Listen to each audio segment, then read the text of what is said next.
My parents took a third mortgage to save my sister's failed bakery, then told me to quit college to fix their chaos. But what I did next shocked them.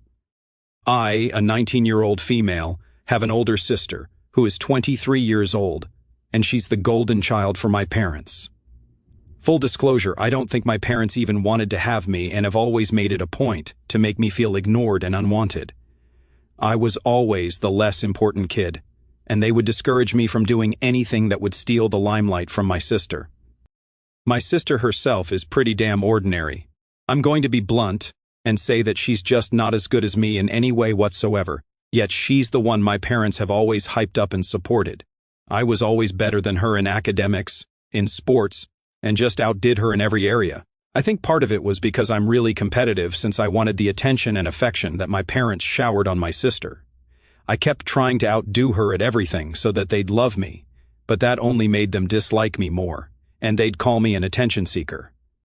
I think by the time I reached high school, I knew that nothing I did would make them like me more than my sister, and I gave up trying to impress them. I didn't stop outperforming my sister, though. I was still scoring well and taking part in sports and stuff, but now the only difference was that I was doing it for myself and my future, not for my parents. I'd say my sister was also jealous of me and enjoyed the attention that my parents gave her, so naturally, she couldn't stand it when she realized that only our parents would play favorites and pick her. But everyone apart from them could see clearly who the better sibling was.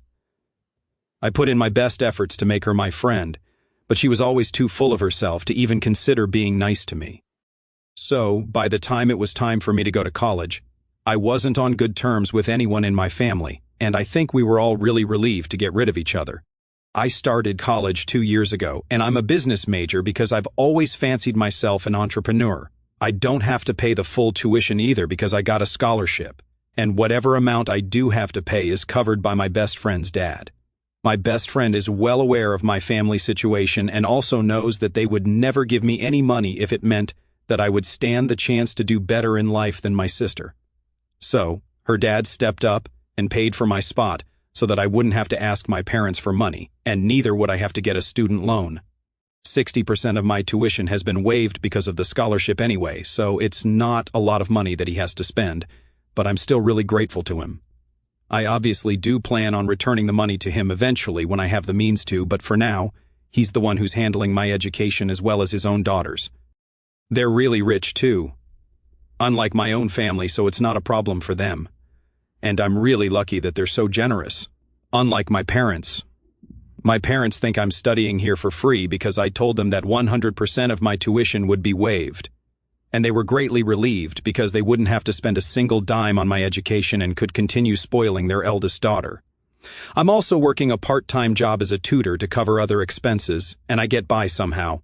I have to live frugally, but since my accommodation and food are taken care of by the college, since I live on campus, I don't have much to worry about.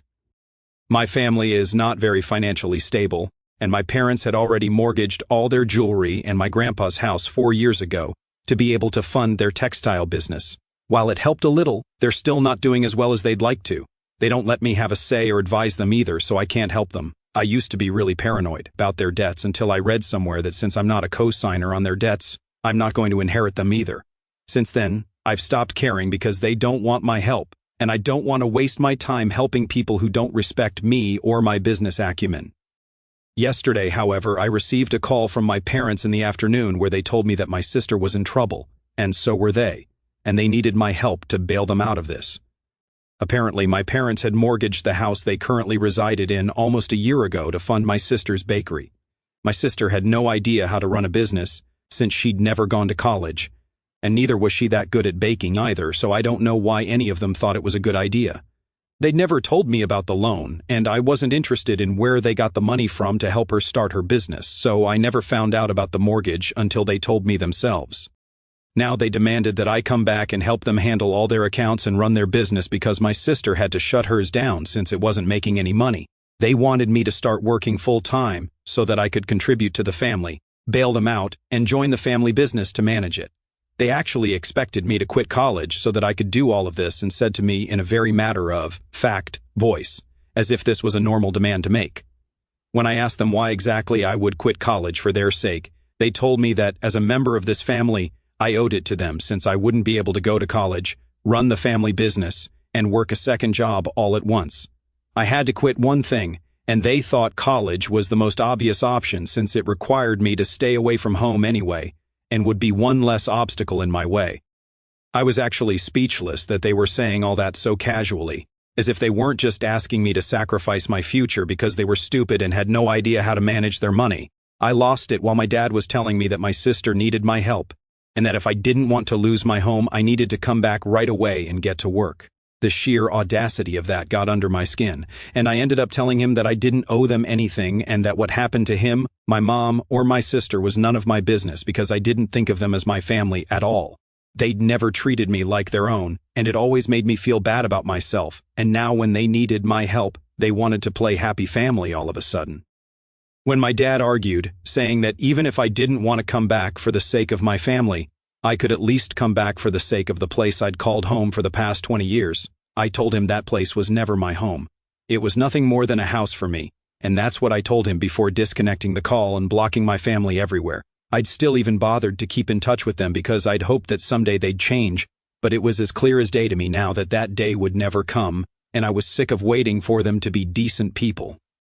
I was in a horrible mood the entire day, and didn't attend any classes, and neither did I speak to anyone because I was, and still am, feeling a lot of things all at once.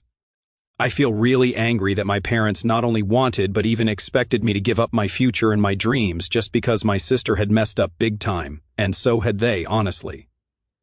But I also feel so weirdly guilty for turning my back on them, knowing that I'm fully capable of helping them. I don't know where this guilt is even coming from, and I don't know what to do about this either. It's been a day, and I thought I'd feel better eventually, but I still feel like crap. The last time I saw my family was last Christmas, and we had a decent time. I didn't enjoy myself, but they weren't picking on me, and my sister was civil to me as well. But now I think it was all an act because they knew that they'd need my help at some point. I just feel so weird and horrible. I haven't spoken to anyone about this, not even my best friend, because I don't even know where to start. I guess the reason I'm here is because I really could do with some reassurance that I'm not in the wrong here. So, am I the asshole for abandoning my family when they needed my help after they mistreated me my entire life? I don't know where exactly to begin, but I really just want to thank everyone who validated my feelings and reassured me that I wasn't being selfish here. I've been thinking about this a lot, and I don't know why my parents would even think that I would do what they asked of me after all that they'd put me through. I can't believe that I skipped one whole day of classes just because of this nonsense. I guess that's the part that I regret the most right now. Laugh out loud. It's been 3 days since then, and I haven't heard from them yet. I don't know what they're up to, and I don't care either, as long as they don't bother me again. I have a lot to worry about already, and I don't need more of it. I told my best friend about what my parents told me, and she's honestly so sweet that she offered to help me out instantly, but I told her that I was all right and had nothing to worry about. The only thing I wanted from her was emotional support and some reassurance that everything would be all right because, honestly, my mental health had just gone for a toss after that day. It's not my family that I'm worried about, but myself. I probably won't have a home to go back to once I'm out of college, and even though I know my friends would be willing to help me out, I don't think I want to constantly have to rely on my friends. I have to work twice as hard now to make sure that I graduate top of my class and land a well-paying job as soon as I'm out of college, because I really can't afford to slack off right now. I've been driving myself nuts with anxiety about the future, and I can't get myself to stop, even though I know I can't really control what's going to happen, and all I can do is give my best. Gosh, I just wish my family wasn't awful like this. So my family showed up at college today, and I was shocked that they'd even had the audacity to turn up here after what they'd done. They said that they wanted to take me out for lunch and discuss certain things with me. We were in the lobby, and I didn't want to have a dramatic showdown in front of all my friends, so I agreed to go with them just so that they'd leave me alone. I didn't trust them though, so I said that I'd choose the place, and I picked the diner that I usually went to whenever I felt like having something other than the food from the cafeteria. The owners knew me really well, so I knew that I could count on them to help me out if my family tried anything funny. When I went there, I did see the man who owned the restaurant working at the counter, so I knew I was safe, and I even waved at him to let him know I was there. Once we were sitting, they told me to order some food, but I refused to because I just didn't feel like eating with them, and I'd rather go hungry. But they insisted, so I ordered a lemonade but no food. They ordered 4 meals for themselves, and while we waited for the food to come, they got to the purpose of their little visit. They told me that they were there to talk about the financial crisis they were facing, which I already knew. Once again, they told me to reconsider what they asked me earlier, and once again, I had to tell them that I wasn't quitting college to help them with their loans, because they hadn't consulted me or included me in the discussions before making those decisions. So now it wasn't my responsibility anymore. My sister got agitated and started accusing me of being jealous of her, which is why I was refusing to help them out.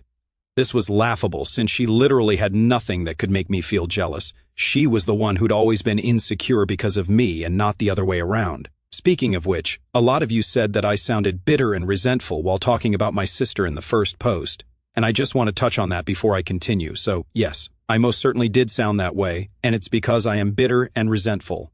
She was always favored over me, even though she never did anything to deserve the preferential treatment, and I was always pushed aside because of her. I think anyone else in my place would have felt the same way. But anyway, my mother managed to shush my sister, and then came the emotional blackmail. My parents started talking about how the only reason I was even able to go to college was because they educated me and made sure that I had everything I needed to secure a spot in a good college. That was the bare minimum that they could have done for a child that they chose to bring into the world. And let's not forget that what they were saying was required by law, so it's not as if they were doing me a favor. I told them that I wasn't doing anything for them, and that was my final decision, so they might as well go back home and leave me alone. I told them that if they came back here, then I'd report them to security and CPS as well. My dad got really mad and almost looked like he was going to yell at me right there, but my mom stopped him and gave me a nasty and disgusted look before saying that they were ashamed of me and that I was nothing but a disappointment to them. Then they left without even waiting for the food they'd ordered, and of course, they didn't even pay for it. When I asked the owner about it, my sister was the only one who looked back and said that I could pay for it since this place was my choice anyway, and then walked out smiling smugly. I was really upset, and even though I tried my very best to hold it together for the past few days, I just couldn't anymore. My parents and sister were just the worst, and it was clear now that they would leave no stone unturned to make me feel like crap about myself. I was devastated, and I hate to admit it, but my mom's words really stung. They called me a disappointment just because I refused to be trampled over by them. I tried to push down my feelings, but I couldn't anymore, and after they left, I broke down in the diner itself, and it wasn't even silent tears but a full-blown breakdown. It was really embarrassing, but I just couldn't stop myself, and the tears just kept coming while I hiccuped, and in a few seconds, everyone there was looking at me. I tried to get up and leave, but the owner's wife, who also knew me, came by my booth, grabbed my arm, and led me behind the counter, and I let her because I just didn't know what else to do. She and her husband sat with me, consoled me, and made sure that I stopped crying. They let the other waiters take charge, and I was so grateful that they were being so helpful, even though I was having a breakdown in their diner and disturbing all their other guests. When they asked me what was wrong, I tried to explain, but I could barely even speak because I was so overwhelmed, so I just told them the short version, that my parents and I had a fight, and they left without paying. They must have known that there was more to it but didn't push, seeing how I was in a really bad space. Then the owner told me that they could pack all the food that they'd prepared, and that I didn't need to pay for it either. Of course, I'm going to pay them back because it was a lot of food, but I'm really thankful that they didn't bother me about it and even called a cab for me to send me back to college and paid for that out of their own pockets. It's really because of the kindness and warmth that other people in my life have shown me that I've not completely lost my mind yet. Once I got back to my dorm room, I called my best friend and asked her if she could put me in touch with a lawyer as soon as possible and explained what had happened today. I was afraid that if my parents were willing to come all the way to my college just to harass me, then there really was no telling what other shenanigans they might get up to now.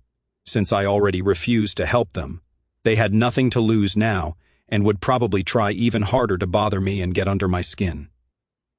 I had to do something to prevent that from happening, so I got my best friend involved. When I told her what had happened today, she told me that she'd visit me with her father and their family lawyer as soon as they could, and that I didn't need to worry about anything. So, I feel like I can finally relax a little because I know she'll help me out. I feel immensely guilty for bothering her and her dad so often, but I have nowhere else to go and nobody else to look to. At least I'm fortunate enough to have found such a great friend with an equally amazing father who's more than willing to step up and do what my own father never would have. I really can't wait to see them tomorrow because my best friend's presence is enough to calm me down. She's been my friend since kindergarten and knows me better than anyone and is aware of how much I struggle with anxiety, so she always tries to keep me relaxed. She's like my own personal anxiety pill, and I love her the most. Her dad is just like her and is literally the best example of what a father should be like. I say that they're more like family to me than my own parents and sister have ever been. In fact, even the couple who own the diner are kinder, and they've just known me for a year. I hate my family, and I really wish I hadn't been born in their house. At this point, I won't even call them greedy or mean, but just plain cruel because they really don't care about what they put others through as long as they're good. I really wish that they suffer more, honestly, because now it's just their bad karma that's finally getting to them. I wish nothing but the worst for them, especially after what they did to me today.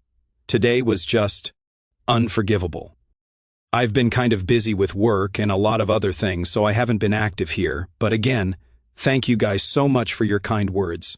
I'm doing a lot better now, and I have also started therapy to deal with my emotions because I realized that the things that were happening to me weren't normal, and just because I'd been facing these things all my life didn't make it all fine all of a sudden. I'd also been stressed about my future, and I felt like I'd fall really sick if this continued, so my best friend and her dad made me start therapy, which I'm grateful for.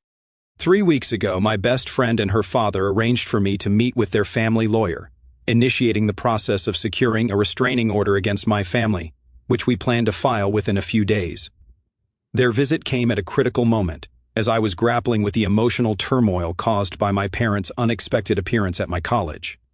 The long-term goal is to pursue legal estrangement from my family, severing ties that have long been a source of pain and instability.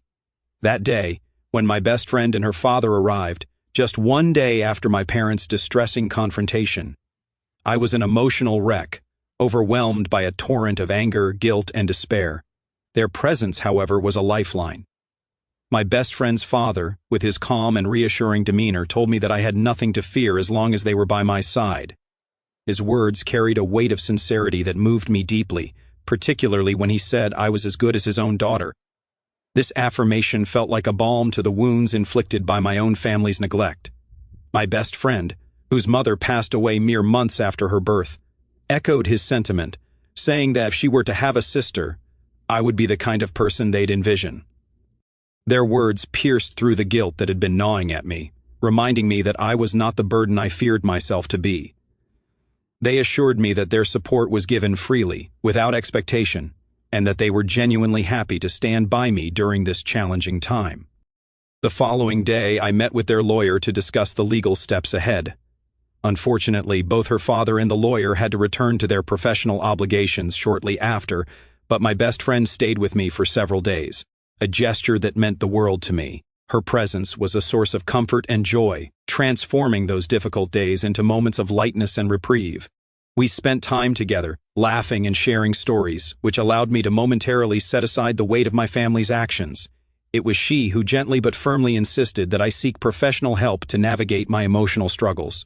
She helped me research therapists in the area, and even ensured I booked my first session, a step I might not have taken without her encouragement. Since then, I've been attending therapy twice weekly, and though I'm far from fully healed, these sessions have marked the beginning of a journey toward emotional recovery. The process has helped me confront the deep-seated pain of my family's mistreatment and the anxiety about my future, which had been overwhelming me. My family has not attempted to contact me since their last visit, a silence that brings both relief and wariness. Given their unpredictable behavior, I remain cautious, which is why we are moving forward with the restraining order. I no longer trust them, nor do I feel safe in their presence, and taking this legal step feels necessary to protect my peace and well-being. Reflecting on my situation, I've come to realize how fortunate I am to have a support system that includes my best friend, her father, and even the kind diner owners who showed me compassion during my breakdown. Their unwavering support has been a beacon of hope, reminding me that I am not alone in this struggle. My best friend, who has known me since we were children, understands my battles with anxiety and has always been a calming influence, like a steady anchor in a storm. Her father, too, embodies the kind of parental care I've never known from my own family, offering guidance and support without hesitation. As I move forward, I carry an immense sense of gratitude for these individuals who have shown me kindness and acceptance. I hold on to the hope that, with their support and my own determination, my future will be brighter, free from the shadows of my family's cruelty. This is only the beginning, but it's a start I'm committed to pursuing.